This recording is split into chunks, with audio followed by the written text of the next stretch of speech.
Bapak jangan bilang kita enggak ada kerjaan nih. Kami selama saya di situ berhasil mengumpulkan uang menyelamatkan daftar rekapitulasi sukses story penanganan kasus 1.492 triliun. Ada daftarnya nih.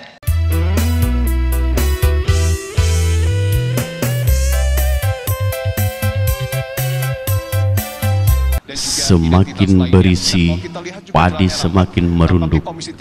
Itulah kata pepatah. Memang pendekar politik asal Pulau Garam ini sangat tidak diragukan lagi kepiawaiannya. Di samping beliau adalah seorang kiai, juga sangat tidak diragukan lagi keilmuan akademisinya. Untuk membuka tabir-tabir gelap, gelar guru besar dan profesor yang ia sandang dibuktikan oleh solusi dalam setiap problema yang meracuni negeri ini. Berbicara fakta berdasarkan data dengan satu keberanian, ia lontarkan bak anak panah yang dilepas dari busurnya, karena ia yakin semua yang ia lakukan itu benar. Sebagai seorang pemegang amanah yang harus bertanggung jawab kepada negeri tercinta dan Tuhannya, sontak darah Madura yang muncul pada satria asal Pulau Garam ini kala memenuhi panggilan dan tantangan dari Dewan Perwakilan Rakyat untuk mempertanggungjawabkan apa yang sudah ia lontarkan di media. Dalam polemik pencucian uang, ia buka-bukaan di depan para corong suara rakyat. Dari tantangan dan pertanyaan yang bertubi-tubi, tak selangkah pun ia mundur dan berkelit. Begitu bangganya kita memiliki punggawa seperti Bapak Mahfud MD. Akankah Ibu Pertiwi akan melahirkan Mahfud MD yang lain sebagai punggawa negeri di bidang yang lain? Semoga Bapak Mahfud MD dapat menstep para Markus yang menyelinap di ketiak burung Garuda. Nanti saya bilang saya akan keberatan, periode yang lalu kita Markus. Kalau Pak Beni nggak keberatan nggak apa-apa. Mungkin Pak Beni merasa emang ada Markus. Saya tidak membantah apa yang Anda katakan, tetapi nama saya disebut seolah-olah saya diam dan membenarkan itu. Itu yang saya tidak setuju. Kemudian Pak Ketua, saya ingin tanyakan, ini di komite ini pernah ada rapat nggak? Sekarang ini tidak ada kesimpulan Pak Ketua. Prof tidak bisa membuktikan bahwa datanya benar. Kementerian Keuangan tidak bisa juga mengatakan datanya yang benar. PPATK juga harus mempertanggungjawabkan. Ini yang saya takut, istilahnya tadi agak kenceng itu, agak tajam. Takutnya datanya ini peng gitu loh. Awal-awal Arteria udah minta saya diganti. Nah, sekarang kalau teman-teman sepakat untuk Pak Menko tidak menjawab dan kita lanjutkan rapat ini, nanti kita jadwalkan, kita lanjutin. Sekarang kita tanya dengan Pak Menko. Pak Menko bersediakah untuk tidak menjawab, dan kita akan rapat lanjutan terkait dengan pada saat rapat lanjutan hari ini. Silakan Pak Menko. Saya mau menjawab sekarang sampai jam 11. Baik, terima kasih. Saudara, pertanyaannya banyak tapi hampir sama sih. Minta itu aja, saya kira tidak cukup lah kalau sampai jam 11 insya Allah. Meskipun kalau saudara ingin mentanya lagi dari situ, ya bisa ditunda rapatnya. Saudara, saya ingin klarifikasi dua hal dulu. Yang pertama, saya itu ketika menyatakan menantang, itu karena menjawab tantangan. Saya enggak pernah, ini mulanya begini, kan di Twitter saya itu di capture pernyataan Pak Beni Harman. Ada Pak Beni Harman itu di Detik, itu bicara begini, jam 4.21, Detik.com jam 4.21 tanggal 26. Intinya itu saya harap Mahfud berani buka-bukaan, berani terus terang. Itu detik, jam, ya, detik.com tanggal 26 jam 4:21. Nah saya menjawabnya jam 7. Bismillah saya datang, kan gitu. Jadi bukan saya yang nantang, saya yang ditantang. Ya saya jawab. Jadi jangan dibalik gitu. Masih ada kan di Twitter dilihat. Saya tuh kan mengcapture Pak Beni, bukan saya yang mulai. Saya enggak, saya diem aja. Tapi ditantang gitu kan, ya datang. Harap datang juga Pak Arteria, Pak Arsul, karena ini kan yang terus terang pada waktu bicara keras saya katakan mengancam, kan ada di video. Saya ingatkan Ketua PPATK, ini berlaku bagi Menteri, bagi Menko. Ancaman hukumannya 4 tahun. Kenapa? Karena satu, ngomongkan ke publik enggak boleh. Lalu saya bilang, saya siapa yang ngomongkan? Ngomongkan itu kan ada ukurannya. Identitas. Iya kan? Identitas akun kan itu ada ukurannya. Ngomongkan. Saya ngomongkan agregat. Nah, satu. Kalau soal agregat sudah tidak sepakat, tetapi itu bukan membocorkan. Nah, kalau karena misalnya Ketua PPATK melapor ke saya, lalu disalahkan, ya, kemudian saya mengumumkan itu secara agregat. Ini Si Ketua. Jangan, nanti dulu Arteria, biar beliau jawab sampai jam 11. Kita nggak ada interupsi. ya, oke. Kalau karena jam 11 lagi. Kalau karena dia melapor ke saya lalu saya umumkan agregat, lalu diancam hukuman, harusnya karena kenapa? Dia laporkan harusnya ke presiden, karena PPATK ini langsung bertanggung jawab presiden. Lalu saya tanya, Leben itu tiap hari laporan ke saya, memberi informasi intelijen ke saya. Apa dia sama diancam hukuman 10 tahun sesuai dengan pasal 44 karena barang siapa menyampaikan, membocorkan rahasia intelijen negara, ya, diancam 10 tahun penjara. Maka saya tanyakan, bukan saya mengadu. Kalau ini laporan salah, kok BIN tidak salah? Ini saya tadi bawa contohnya. BIN itu tiap hari ngasih ke saya dan itu menjadi bahan saya untuk menentukan, oh di sana ada apa, di sana ada apa. Tapi yang laporan BIN ke presiden yang diberikan ke saya itu, saudara, ini tidak ada yang baca kecuali saya. Begitu saya baca, oh ini titik-titik penting, saya terus ini simpan ke tempat tertutup karena Itu kan BIN rahasia. tidak ada press release ke publik, Pak. Kenapa? BIN tidak ada press release ke publik. Pak Arteria, Apa tuh itu? jangan Kalau LH-nya diekspos ke publik, beda dong. Analoginya nggak sama itu. jangan disangka dulu. Silakan Pak Menko. Ya, LH. LHA itu bukan itu tadi, ya, identitas. Tapi oke lah, nantilah itu. Kemudian saudara, saya bicara Markus, ya, saya bicara Markus. Ini tadi saya akan dipotong bicara Markus. Di DPR itu pernah terjadi peristiwa tanggal 17 bulan 2 tahun 2025. Namanya peristiwa Ustadz di Kampung Maling. Pada waktu itu Jaksa Agung ketika itu Abdurrahman Saleh di sidang gabungan Komisi 2 dan 3 itu dituding-tuding. Saudara jaksa baik sekali, tapi saudara seperti Ustadz di Kampung Maling. Di kejaksaan tuh kotor semua. Ini ada, nanti di googling aja, di googling. Peristiwa itu jelas. Lalu jaksa-jaksa marah, kurang ajar kamu katanya kepada anggota DPR. Kurang ajar kamu. Kami dianggap maling, ini dianggap Ustadz.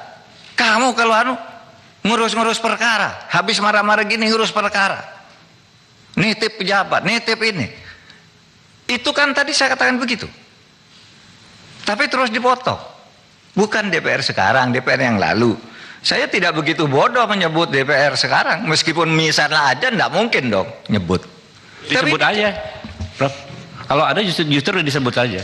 kenapa? Kalau ada terus disebut. Enggak, begitu bodohnya saya nyebut orang. Jadi perkara juga. Sudahlah, nanti kan ada aparat penegak hukum. Saya siapa? Tadi kan saya dulu. Bahkan saya nyebut Pak Beni mungkin waktu itu ada. Karena waktu itu sidang gabungan Komisi 2 ke Komisi 3. Pak Jaksa Agung dituding-tuding. Wah, kejaksaan Pak Abdurrahman Saleh itu Ustadz di Kampung Maling gitu loh. Lalu ribut. Siapa yang ribut tuh? Ahmad Lasso. Ya, Ahmad Lopah. Lasso ya? Iya kan? Yang berdiri waktu itu, kurang ajar kamu. Bisanya nih perkara di sini marah-marah. Lalu ada kepala kejaksaan tinggi hati, cabut sekarang juga. Lihat itu jejak digitalnya masih ada, saudara. Jejak digitalnya masih ada. Makanya saya memberi ilustrasi hati-hati, gitu, hati-hati. Gitu. Oleh sebab itu saya tidak akan cabut. Pak Ketua, boleh saya ini penting ini Pak. Bukan. Pak Beni, silakan dulu Pak Beni. Kita mendengarkan ini waktunya mepet. Bukan, enggak apa-apa. Ini jangan, udah nanti dulu Pak Beni. Biar selesai. Sekarang saya jawab materinya. Enggak gini teman-teman, kan tadi kan sepakatnya bila dijawab untuk diselesaikan dulu. Kan kita masih panjang rapatnya. Masih ada hari esok Pak Beni. Biar konteksnya nyambung aja, baik-baik kita ngomong.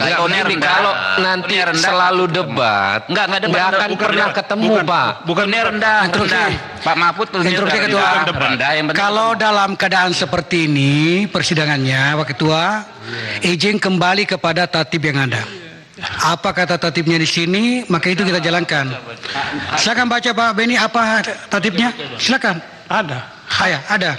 Interupsi itu hak. Manakala nama disebut, kan gitu Pak. Jadi, saya mau luruskan, Pak.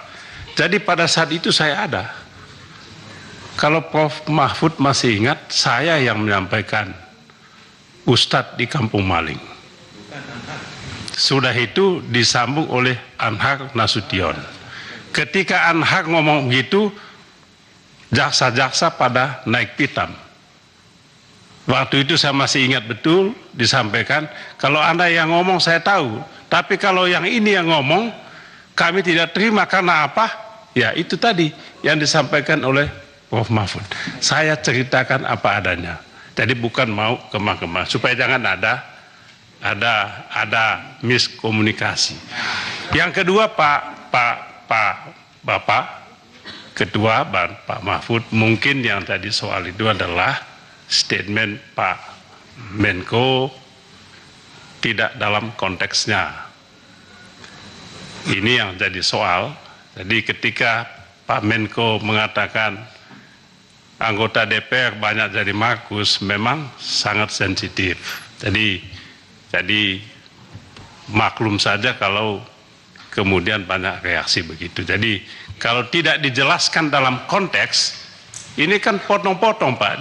Ini saja di Twitter aja dipotong-potong. Banyak anggota DPR jadi Markus kata Pak Mahfud. Ini kan jadi enggak itu saja Pak. Oke. Jadi supaya kita tidak ada. Terima kasih banyak. Kalau judul berita Pak, saya aja digambar di borgol Mahfud ditangkap KPK, apalagi cuma judul kayak gitulah, tiap hari ada judul-judul. Ya, baik. Terima kasih. Jadi mohon dimaklumi, saya tidak bisa mencabut pernyataan itu karena sejak tadi saya bilang dulu pengalaman saya sama Pak Beni kan gitu, tadi saya bilang lalu dipotong, nggak boleh sebut sekarang, lihat gimana gitu. Maka saya bilang kalau interupsi terus ya nggak bisa dong gitu. Baik, saya sekarang masuk ke materinya, sama aja kok materinya Bapak sekalian. Sebulan lalu ketika ada acara 1 Abad NU di Sidoarjo itu, saya diajak pulang bersama oleh Presiden satu pesawat dari Surabaya. Karena apa? Membahas indeks persepsi korupsi. Presiden pada waktu itu agak marah. Kenapa indeks persepsi korupsi kita itu turun dari 38 menjadi 34. Saya lapor ke Presiden, saya sudah ngundang Transparansi Internasional. Saya sudah ngundang Litbang Kompas, saya sudah ngundang partnership, minta data kenapa ini turun. Gitu. Saudara apa turun? Itu kita yang turun itu di bidang pelayanan publik dan terutama korupsi di bea cukai dan perpajakan. Clear itu penjelasannya. Yang kedua, facilitation payment.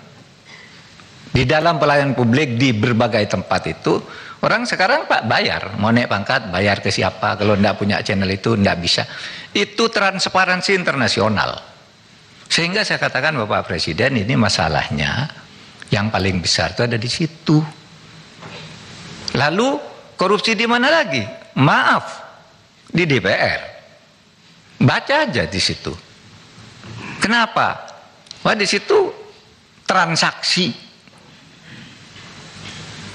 berbagai urusan juga banyak di situ, karena banyak yang berfungsi ganda, punya profesi di luar, menjadi anggota DPR. Untuk menghidupkan profesi luarnya, menggunakan kedudukannya sebagai anggota DPR. Itu clear. Saudara kalau tidak percaya, undang saja, itu Transparansi Indonesia. Gitu. Nah, itulah sebabnya saya tuh sejak itu lalu ini pajak dan bea cukai ini masalah. Sehingga kalau saya kok punya latar begitu ada kasus Alun, lalu tiba-tiba mula-mula ditetapkan apa nih? Pasal 351. Loh, kok pasal 351? Saya nengok anaknya. Mau pasal 51 itu kelalaian lah itu, bukan penganiayaan. Hukumannya ringan sekali. Lalu saya datang saya minimal 354, 355. Gitu. Karena semua orang tahu menghajarnya luar biasa. Lalu muncul tentang kekayaan ini. Muncul tentang kekayaan 56. Oh, kok kaya banget.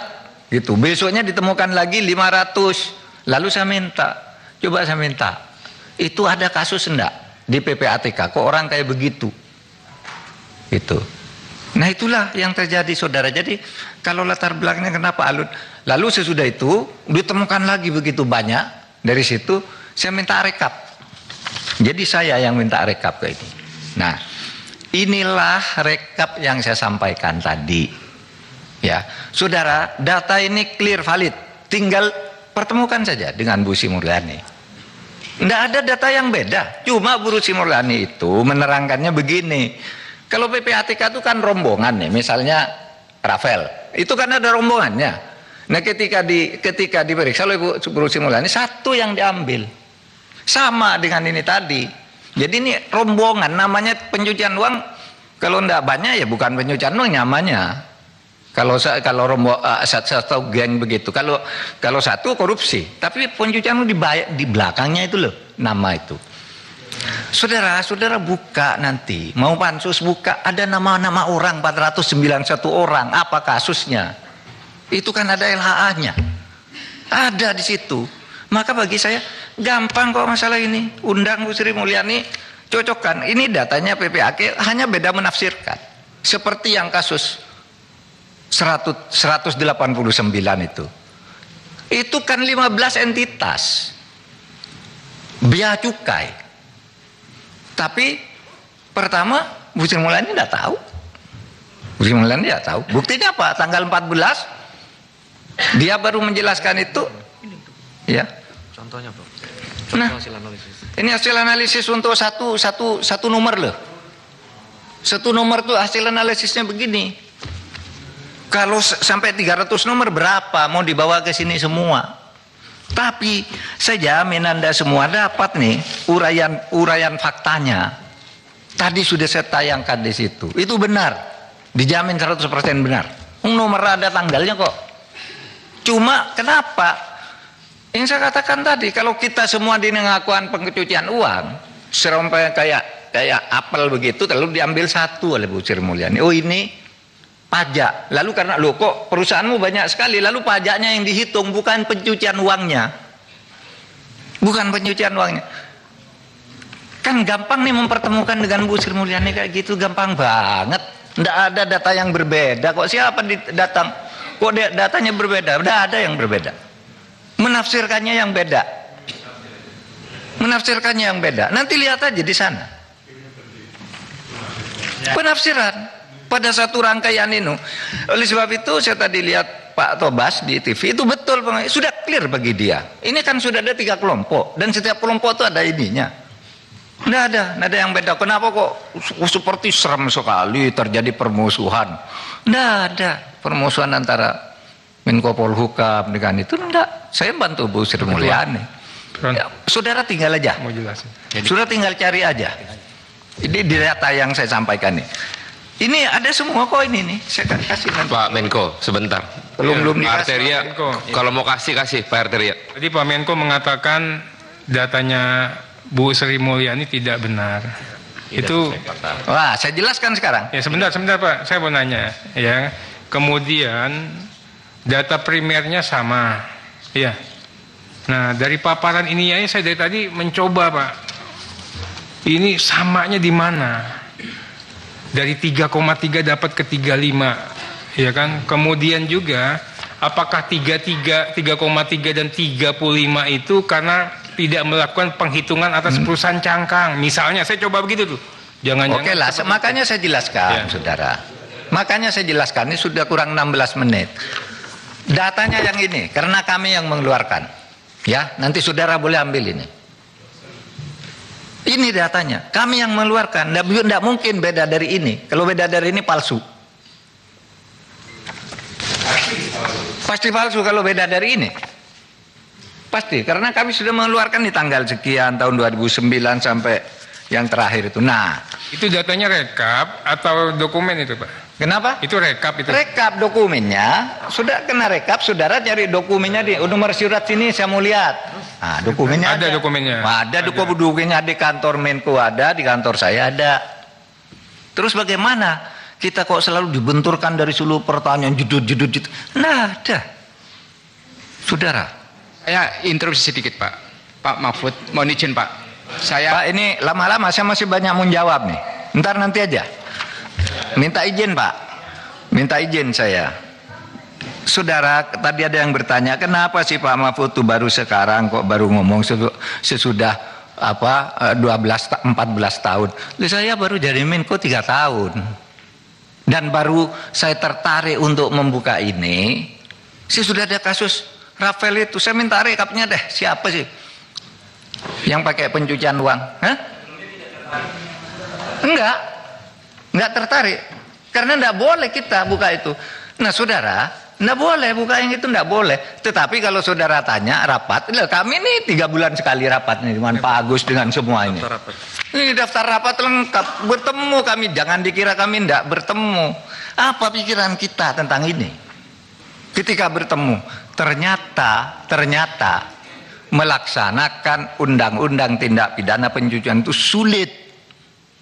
Sehingga protes kita tuh apa? Kepada rapat itu. Kenapa sih tidak pernah membangun kasus? Sudah ribuan kasus ini kok tidak membangun kasus? Dikonstruksi kasus sendiri. Itu setiap rapat. Aparat penegak hukum menyatakan sulit, Pak. Ini harus ketemu ini dulu. Kalau ini ketemu harus ini selesai dulu. Itu betul. Oleh sebab itu, mari kita lihat ini. Memperbaikinya bagaimana. Gitu. Bukan salah. Itu diberi beban sekian. Orang satu rangkaian orang pencucian uang saling kirim gitu. Bagaimana nih menegakkannya? Dan saya baru tahu ternyata sulit, bukan karena tidak mau. Loh Pak, ada juga yang bilang, Pak, kalau kami suruh segani kami takluk, Pak. Nanti kami tidak punya dasar hukum karena yang ini belum ketemu. Tapi pencucian uangnya terlihat. Tapi yang ini utamanya saksinya masih hilang, ini masih macam-macam begitu, Pak. Nah, oleh sebab itu saya tadi usul undang-undang perampasan aset itu lebih mudah untuk mengatasi masalah begini. Bapak jangan bilang kita tidak ada kerjaan nih. Kami selama saya di situ berhasil mengumpulkan uang menyelamatkan daftar rekapitulasi sukses story penanganan kasus 1.492 triliun. Ada daftarnya nih. Mulai dari ACT, Asabri, BEC, Indosurya, Jiwasraya, judi online, Lukas NB, LH dan seterusnya. Jangan dibilang tidak ada hasilnya. 1.490 sampai 1.500 triliun. Itu untuk semua kasus TPPU. Kenapa? Untuk semua kasus TPPU atau khusus TPPU. Khusus di Menkeu? Iya. Khusus di Kemenkeu. TPPU. Mesti kalau PPATK yang ngomong tidak bukan lain pasti TPPU. Bukan PPATK itu kalau mengeluarkan surat, kalau bukan TPPU itu tidak ada kerjaan namanya. Itu maksudnya Pak Mahfud, itu maksudnya TPPU di Kemenku atau di tempat lain juga? Nah, ini di tempat lain. Oh, oke. Ada juga Kemenkonya nih pajak. Apa saja itu, Pak? Pajak SSU 14 triliun. Ada juga banyak ya. Pajak EH dan sebagainya. Banyak narkoba. Ini Pak. Tapi saya nak kemukakan ini tadi kenapa? Karena kita tidak bicara sukses story. Bicara temuan. Karena ada kasus. Itu. Nah, baik. Pak, isi Pak. Saudara sekalian. Pak Mahfud, itu uangnya ada enggak nyata itu uangnya? Kenapa? Uangnya ada itu. Lah ini putusan pengadilan, Pak. Iya, uangnya maksud saya, ini case, ini kasus. Lah iya dong, putusan pengadilan. Maksud Terus saya kita enggak ngitung. Putusan pengadilan ambil, freeze gitu. Itu sudah di freeze. sudah eksekusi, Pak. Oh iya, sudah divonis. Sudah ada yang dieksekusi, ada yang belum. Enggak. Ini Uangnya belum. Lukas NMB misalnya, Lukas NMB. Kan kami ngumumkan sebuah data. Pertanyaan saya begini, Pak. Pertanyaan saya, ini kan di list keberhasilannya TPPU itu.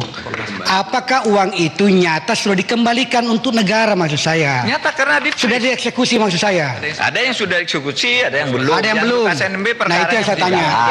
Oke. Itu yang saya tanya. Ada yang sudah, ada yang belum. Iya. Ya, Ada itu. yang sudah, ada yang belum. Iya. Kalau Bapak tak tanya, apakah uang sejak tahun 2009 sampai 2013 ada semua? Lah ini kan kasus. Ya semula ada di bank karena berputar terus, bisa ada, bisa bertambah, bisa kurang, bisa bertambah. Oleh sebab itu harus diusut. Gitu loh. Kok tadi berputar-putar pertanyaan gitu aja? Padahal sederhana loh. Cuma satu rangkaian anggur diambil satu, lalu ini pajak katanya. Padahal ini yang banyak ini biaya cukai. Nah, datanya Bu Sri Mulyani salah iya. Nih, datanya nih. Surat yang asli semula tuh dikirimkan by hand yang ditandatangani orang pajak yang menyerahkan. Ini di sini kasus mengenai tadi yang 108 triliun. Nanti saya tinggal ini. Ini tidak bisa diserahkan dengan surat karena sangat sensitif. Oleh sebab itu diserahkan by hand. Bertanggal 13 November 2017. Ini yang nyerahkan. Ketuanya Pak Badarudin, Pak Diana Ediana, kemudian Heru Pambudi yang dari Bea Cukai, Dirjen Bea Cukai, lalu Sumiati Irjennya, kemudian Rahman Dirsa dari Itjen, Wigianto Bea Cukai. Ini ada tanda tangannya semua nih. Bahwa 2013 kasus ini masuk, tapi 2020, entar Pak, 2020 belum selesai, kita kirim surat baru. Nah, ketika surat baru ditanya, kita ketemu sama Kementerian Keuangan, ini yang saya ralat sedikit, di situ bilang ada Bu Sri Mulyani, lalu Irjen bilang surat itu tidak ada. Bukan Sri Mulyani, yang wakil ini saya ralat. Waktu itu ada Wamenku, Irjen, dan ini itu bilang surat tidak ada. Lalu ditunjukkan, lah ini apa? Lah itulah yang dijelaskan oleh Bu Sri Mulyani. Itu yang dijelaskan. Yang sebenarnya bea cukai diambil satu pajaknya, yang lain dikeluarkan. Sama dengan pegawai Kementerian Keuangan, dia nulis 3,3, padahal kami nulisnya 3,5. Lain diambil, dipisah nih rangkaiannya. Oh, yang ini yang pegawai keuangan aja. Padahal ini satu rangkaian main pencucian uang nih. Satu rangkaian dipisah karena ini orang luar katanya. Pak Menko, tadi Pak Menko bilang surat itu boleh ditinggal ya? Boleh. Nah, nanti boleh kasih kami Pak ya? Boleh. Oke. Yang anu toh, penyerahan surat by hand, iya. Iya. Ini berita acara, bukan hanya surat, ditandatangani semua nih. Siap. Bahwa kasus penyelundupan emas itu, yang pelanggaran bea cukai itu, ini 2017 ditutup, sehingga kami kirim lagi surat itu. Lalu bilang tidak ada di depan wakil menteri. Loh ini ada, baru dicari ketemu, itu yang dipakai dasar menjelaskan oleh Bu Sri Mulyani. Dan tidak ada follow up terhadap surat itu, Pak Mahfud. Sini. Tidak ada follow up dari surat itu. Surat yang ini? Tidak ada. Tidak ada follow up sama sekali. Tidak ada sejak tahun 2017, bahkan masih diterangkan Bu Sri Mulyani 2 hari lalu itu dikatakan sudah selesai. Lah kami cek ke sana, tidak ada tindakan terhadap bea cukainya. Hanya pajaknya, ini tindakan bea cukai begitu banyak, lalu kok hartamu banyak, pajakmu cuma sedikit, lalu dihitung pajaknya suruh nambah pajak aja. Izin Pak Mahfud. Hah? Urusan pajaknya aja ini kejar dari laporan itu. Pajak kan pajak sedikit. Bukan indikasi TPPU-nya. Kenapa dilepas? Oh, Oke. Izin Pak Mahfud. Izin Pak Ketua. Ya, itu 180 T itu tadi ya. 180. Berarti kan 180 T itu di luar 349. Di dalam. Kan kita nyebut 349. Lalu Bu Sri Mulyani ngambil contoh yang gede. Enggak, tadi udah. Jangan diputer-puter. kan ada satu. Pak Menko. Ya, teman-teman, saya ambil alih. Teman-teman, karena waktunya tinggal 5 menit. Kita sudah tahu nih, sudah paham ujung dari apa yang disampaikan Pak Menko. Berkenankah kita akhiri rapat ini? Nanti kita atur rapat dengan Bu Menteri Keuangan sekaligus Pak Menko dan PPATK. Setuju ya? Setuju. Pak Menko setuju ya? Setuju. Oke, kita akhiri rapat malam ini. Kalau setuju diketok itu. Ketok. Jadi terima kasih. Wabillahi taufiq wal hidayah. Wassalamualaikum warahmatullahi wabarakatuh. Ya, ketok.